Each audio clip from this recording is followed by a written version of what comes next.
monggo mari kita pertimbangkan bareng gitu ya. Jadi ini masih pertanyaan.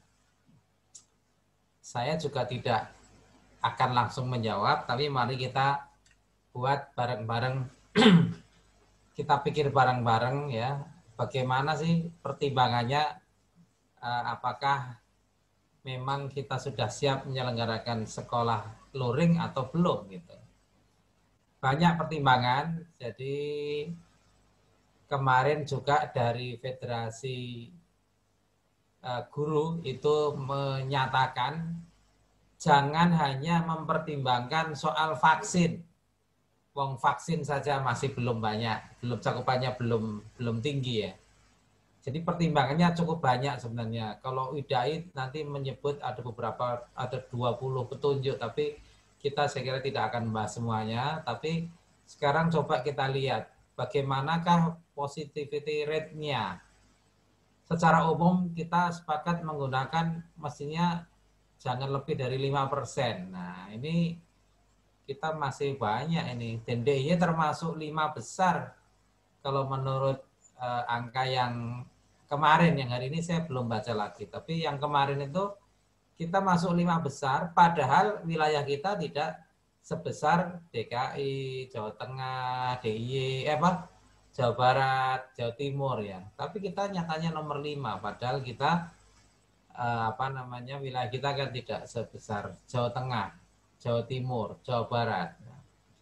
Yang kedua itu secara umum ya. Kemudian bagaimana kasus COVID pada anak? Nah, belum lagi pertimbangan adanya varian kasus ya, varian virus ya, yang bocorannya walaupun belum informasi resmi itu sudah tersebar di beberapa tempat. Varian kasus varian virus yang merupakan mutasi ya. Jadi mutan-mutan virus baru itu dari India entah dari Afrika konon sudah masuk di Indonesia. Dan beberapa daerah yang kemarin-kemarin sempat agak dibanggakan sebagai aman tanpa prokes sekarang menuai panen.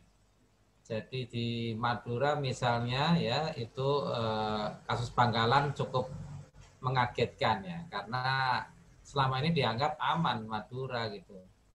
Tapi ternyata juga kasusnya banyak. Kudus luar biasa kasusnya, dan DIY pun tadi sudah disebut oleh Pak Arief, angka kita masih sangat memprihatinkan ya. Apalagi kasus pasca Lebaran. Bakto. Nah ini masih ternyata sangat tinggi peningkatannya. Nah bagaimana COVID anak? COVID anak ternyata mending rasa baik tidak bisa diabaikan ya. Angkanya tidak bisa diabaikan. Selama ini barangkali dianggap rendah ya, dan memang relatif rendah kalau dibandingkan dengan dewasa. Mengapa? Karena mengapa rendah salah satu sebabnya adalah karena mereka belum sekolah. Ingat itu ya. Bahwa mengapa rendah karena mereka belum sekolah. Mereka tidak aktif reuni. Mereka tidak ikut resepsi. Nah, sehingga angkanya relatif rendah selain imunitas mereka relatif lebih tinggi. Namun ternyata kalau kita mencoba melihat mereka yang sudah terpapar itu ya sebenarnya lumayan. Kalau secara nasional sih hanya dalam tanda kutip ya, maaf ya, 2,9% untuk balita dan 9,6% untuk usia sekolah. Usia sekolah dini sampai dengan sekolah lanjut. Jadi 5-19 tahun. Jadi kalau balita itu 2,9%, artinya 54.000 sekitar, hampir 55.000. Sedangkan usia sekolah dini dan sekolah sampai dasar sampai dengan lanjut itu cukup banyak, yaitu 9,6% atau 181.826 anak yang sudah terpapar. Ini angka di bulan Mei. Dan angka kematiannya baik pada balita maupun angka pada usia sekolah itu sekitar 0,6%. Jadi pada balita yang kalau kita lihat angka kesakitannya kira-kira sepertiganya sepertiga kurang ya, sepertiga atau berapa ini? 3 dari 9, 3 dibandingkan 9 ya, lebih kurang 3, sepertiga dari angka kejadian pada usia 5-12 tahun. Ternyata yang pada balita kematiannya sama, 0,6%. Jadi memang lebih rentan pada balita. Jadi jangankan mikir anak sekolah lanjut SD, Pak, jangankan mikir anak-anak balita ya. Kita lihat yang apa namanya, yang SD, SMP, SMA juga cukup tinggi. Nah, balita walaupun lebih kecil namun kematian lebih tinggi. Jadi apa ya, kita mau mikir soal sekolah luring untuk anak TK. Nah, nanti dulu kita pertimbangkan. Kemudian di UI ini contoh kasus yang masuk rumah sakit. Jadi kan sering kemarin tuh saya mendapat broadcast ya, biasa WA itu penuh dengan broadcast yang aneka rupa, yang katanya kalau masuk rumah sakit kok tokoh-tokoh ulama itu pada meninggal gitu. Jadi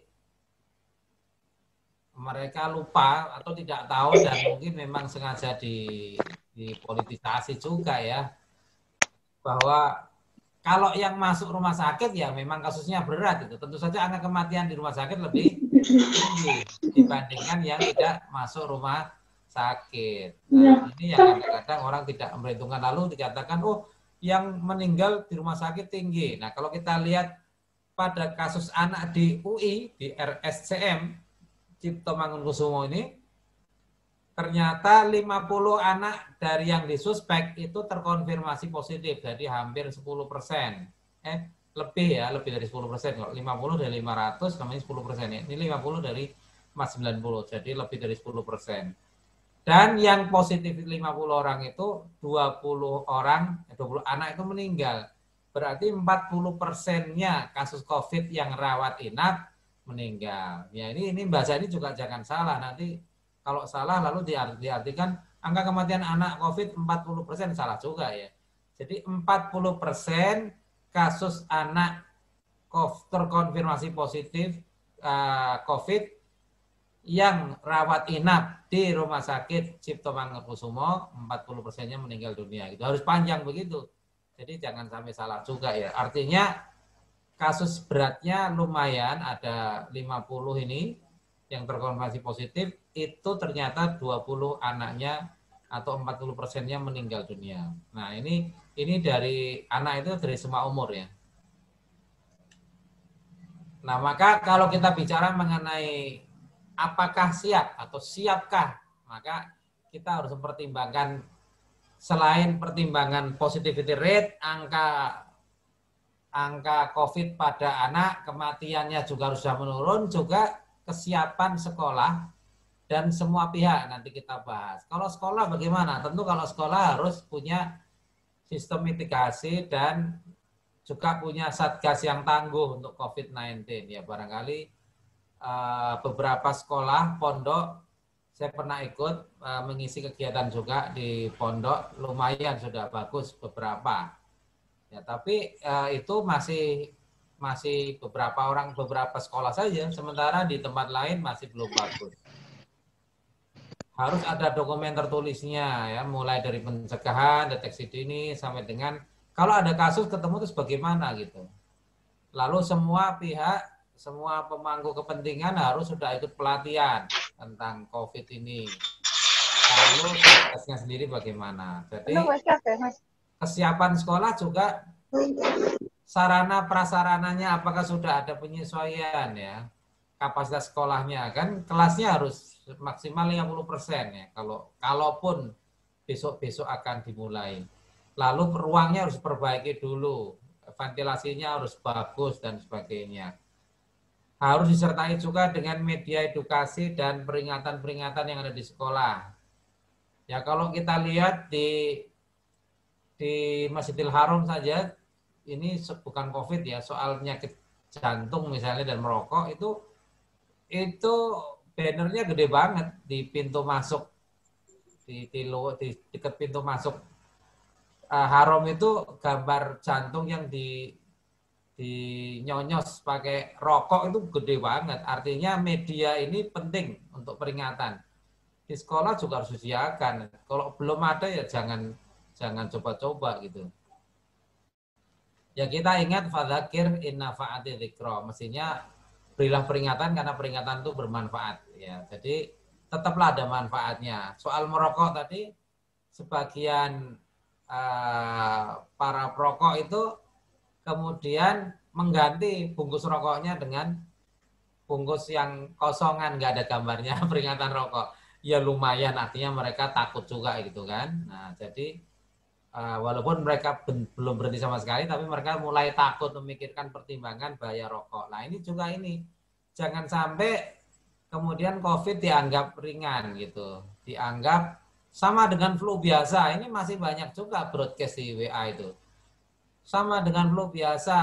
Nah, ini repot sekali nih. Jadi orang tidak bisa membedakan flu biasa dengan COVID. Dan sengaja dibesar-besarkan dengan alasan katanya kalau kita berpikir negatif nanti malah menurunkan imunitas. Lah ini bahaya juga. Karena berpikir secara tidak benar, literasi yang tidak benar itu akan mempengaruhi sikap. Nah, sikapnya menjadi abai. Nah, demikian fasilitas pendukung prokes seperti cuci tangan dan sebagainya juga harus disiapkan dengan sebaik-baiknya. Nah, lalu bagaimana kesiapan guru, pendik ya, tenaga pendidikan, kantinnya, siswanya sendiri, orang tua atau wali yang antar jemput, ini juga semuanya harus disiapkan dengan sebaik-baiknya. Selain sekolahnya tadi ya. Kemudian kalau kita lihat mengenai kesiapan guru dan tenaga pendidikan, misalnya kalau minimal bagaimana vaksinasi mereka, apakah mereka patuh dengan protokol kesehatan. Ini ternyata masih dikeluhkan, ada sekolah yang sudah mulai kegiatan dan mereka tidak patuh dengan protokol kesehatan.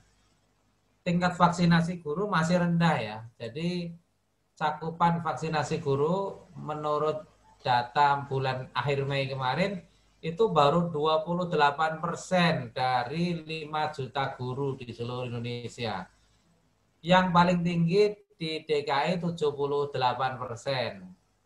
Di DIY berapa ya? Atau di sekolah-sekolah Muhammadiyah khusus berapa ini? Ini apakah Dr. Eko ini sudah mengevaluasi berapa persen guru Muhammadiyah yang sudah vaksinasi? Saya belum punya datanya, jadi saya tanya aja lah. Apakah sudah cukup itu? Meskipun tadi Ketua Federasi Guru, Serikat Guru juga mengingatkan pertimbangannya bukan hanya soal vaksin, ya ini vaksinasi ya, bukan vaksinai, ini typo. Nah, mengapa sih kok guru kok rendah vaksinasinya? Ternyata masih banyak yang menolak gitu. Menurut Bu Retno Listiarti, ini kok seperti Dr. Eko ini, Listiarti ya, ini Retno Listiarti. Komisioner KPAI itu ternyata masih banyak guru yang menolak divaksin. Mengapa kok mereka menolak? Masih banyak yang terpengaruh oleh hoax. Ya, jadi literasi ternyata di lingkungan pendidik pun, lingkungan pendidikan masih ya, jadi masih banyak yang percaya hoax.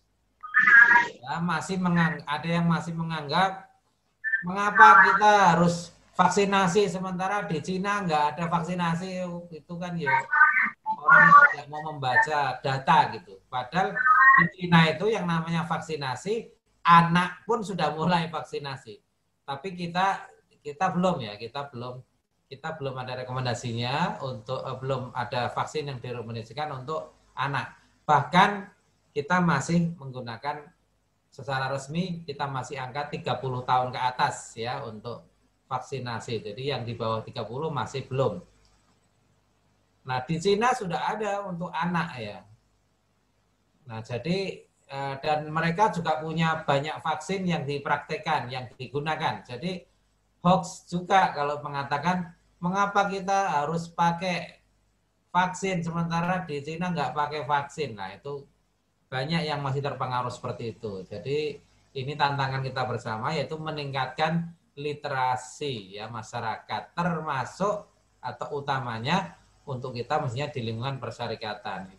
Apalagi guru ya, guru itu nanti akan berpengaruh terhadap muridnya, terhadap ya segala macam lah, karena educator tentu harus lebih ini. Jadi bagaimana secara ringkas IDAI mengatakan bahwa melihat situasi dan penyebaran COVID-19 di Indonesia saat ini, ya, yang namanya pendidikan tatap muka belum direkomendasikan. Nah, ini PTM yang lain ya, pembelajaran tatap muka, ini bukan perguruan tinggi Muhammadiyah, ini PTM belum direkomendasikan walaupun parsial kalau IDAI. Jadi kalau IDAI walaupun parsial pun belum. Nah, kalau Menteri, Mas Menteri kayaknya mintanya dimulai parsial, ya mungkin 2 hari dalam seminggu gitu atau gitu ya. Tapi kalau secara dari IDAI sendiri menyatakan belum direkomendasikan dan Muhammadiyah juga belum merekomendasikan. Ya. Nah, pertimbangan yang pernah disampaikan, ya, yang pernah disampaikan juga itu ini. Jumlah anak sekolah kita itu antara mulai dari PAUD sampai dengan SMA itu bisa 60 juta sendiri loh. Lebih kurang hampir 30% penduduk kita itu sebenarnya usia sekolah gitu. Nah, artinya kalau kita buka semua sekolah serentak akan terjadi pergerakan masif. Ini angka COVID pada anak yang selama ini dianggap rendah bisa ya naudzubillah min dzalik bisa tiba-tiba meningkat secara tajam. Jadi ini yang harus dipertimbangkan ya. Tadi ada pemetaan kasus positif per kelurahan, bukan hanya per provinsi, tapi sudah per kelurahan karena sekolah kita kan sudah pakai zonasi ya. Jadi zona-zona itu harus dilihat detail. Lokasi sekolahnya zonasi, tapi kadang-kadang ada yang masih, apalagi kalau sekolah-sekolah yang tertentu ya, itu mungkin belum pakai zonasi sepenuhnya, sehingga masih ada pergerakan antar kelurahan, antar kecamatan bahkan. Nah, ini. Bagaimana kaitannya dengan transportasinya? Ya, ada yang dianggap hijau pindah ke, tapi dari hijau pindah ke merah, merah ke hijau, nah ini naik nyangkot, naik becak, dan macam-macam naik ojek, nah semuanya penuh dengan tantangan ya. Ya tentu ini semuanya harus membutuhkan pertimbangan yang sangat matang, yang sangat detail, yang kemudian bagian akhir dari apa yang ingin saya sampaikan adalah pertimbangan tentang hak anak. Kita memang sih mengatakan ya pendidikan itu merupakan hak anak ya. Tapi ingat bahwa hak hidup dan hak sehat anak itu lebih penting, jauh lebih besar daripada hak pendidikan. Saya kira Bapak Ibu saudara sekalian setuju ya bahwa mereka lebih berhak untuk hidup dan sehat daripada mereka sekolah tetapi dengan tantangan tidak sehat dan bahkan tidak hidup ya, naudzubillah min dzalik.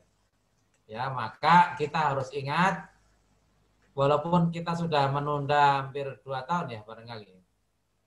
Pembelajaran sudah setahun lebih lah ya, awal Januari awal 20 ya, sekarang pertengahan tahun 2021 setahun setengah kita sudah daring ya kita, tapi kita ingat bahwa tahun 65 kita juga pernah libur setahun penuh tanpa ada kegiatan sama sekali ya. Kalau sekarang kan ada daring, ada luring ya, ada daring ya, ada daring. Tahun 65 sama sekali istirahat. Ya, kemudian tahun 78 waktu saya kelas SD ya, kelas 6 atau kelas 5 ya lupa ya. Itu kita juga mundur setengah tahun ya. Nah sekarang ini ya 1,5 tahun kita menunda pembelajaran luring, namun kita tetap ada pembelajaran daring. Memang pembelajaran daring juga bukan tanpa masalah. Namun itu adalah solusi sementara saat ini. Yang nampaknya memang mau tidak mau masih harus kita pakai. Saya kira begitu Bapak moderator tadi. Sinten asmanya lupa saya. Saya kira ini yang saya sampaikan, mudah-mudahan menjadi bahan pertimbangan untuk diskusi. Silakan kita diskusi untuk membicarakan masalah-masalah ini dan kesimpulan akhirnya tetap dari kami tetap belum merekomendasikan. Assalamualaikum warahmatullahi wabarakatuh. Ya, dokter, saya mau tanya, izin tanya ya dokter. Silakan. Dari Medan. Ya, sekarang ini kan sekolah memang diwacanakan akan offline ya dokter ya. Kemudian saya di beberapa kasus memang kalau untuk kasus anak-anak sepertinya hampir tidak terdata. Kebanyakan kasus itu yang muncul dari kalangan remaja ke dewasa gitu. Yang ingin saya tanyakan, ini kalau untuk anak-anak memang tidak terpapar atau gimana ya dok? Jadi mengapa kesannya kok atau mengapa memang sementara ini dianggap rendah angka paparannya ya? Yang saya sampaikan, yang pertama justru karena mereka belum sekolah. Artinya kalau mereka sudah sekolah, Allah alam, apakah akan meningkat tajam atau meningkat sedikit kita belum tahu. Ya, karena mereka belum banyak ke sekolah, jadi angkanya sedikit. Ya, ke sekolah itu kan nanti tantangannya ada ruang tertutup, ada perjalanan, ya, ada kontak dengan banyak orang, dengan guru, dengan tendik, dengan sesama, dengan pengantar siswa yang lain dan sebagainya. Nah, tapi yang sudah terjadi, misalnya yang kita catatan yang ada, itu angkanya adalah pada anak balita 2,9%, sedangkan pada usia 5-18 tahun itu hampir 10%, 9,6%. Dan ya, jadi angkanya lumayan 9,6%, bukan kecil. Yang kelihatan kecil itu di balita 2,9%, namun angka kematiannya sama. Jadi angka kesakitan pada balita itu sepertiganya pada usia yang di atasnya, yang alita, namun angka kematiannya sama. Berarti kematiannya bisa 3 kali dibandingkan dengan ini yang risikonya maksudnya ya.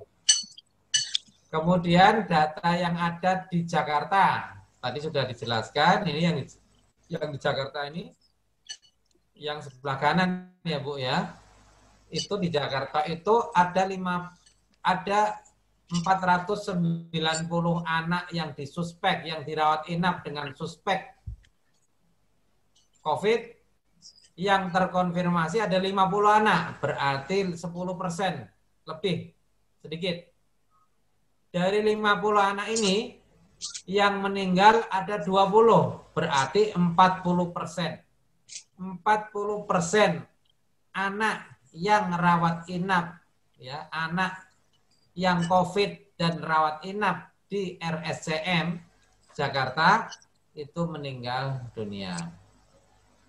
Ini situasi belum ada sekolah loh ya. Maka tantangannya bagaimana kalau sekolah? Apakah ini tidak akan semakin membahayakan anak-anak kita gitu? Sementara vaksin pada dewasa, pada guru aja masih rendah, dan vaksin pada anak kita belum mulai. Ya, vaksin pada anak kita belum mulai karena kita masih menunggu hasil penelitian.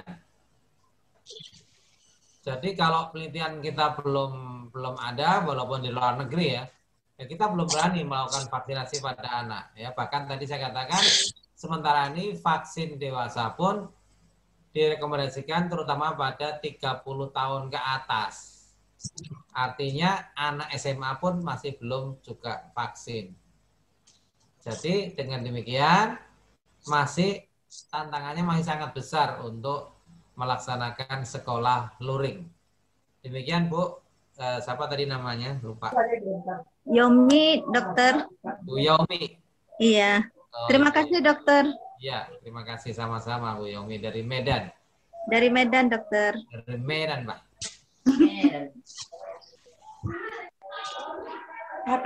Ibu dari mana? Dari sekolahan mana? Ibu Sri Ngayomi Yuda. Saya dari UMSU, dokter. Tapi wong Jawa.